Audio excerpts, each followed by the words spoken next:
সত্যি বলতে দিনের বেশিরভাগ সময়টাই চলে যায় সংসার আর বিভিন্ন কাজের দায়িত্বের মাঝে। এই সবের মধ্যে নিজের কথা ভাবার সময়ই যেন থাকে না।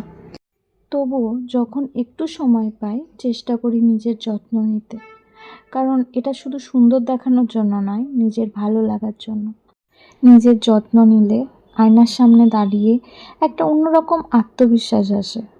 মনে হয় আজ নিজেকে একটু গুরুত্ব দিয়েছি, মনটা অনেক হালকা লাগে।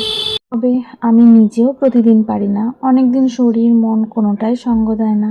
তবুও চেষ্টা করি, কারণ আমি যদি ভালো না থাকি তাহলে আমার আপন মানুষগুলোকে ঠিকভাবে যত্ন নিতে পারবো না।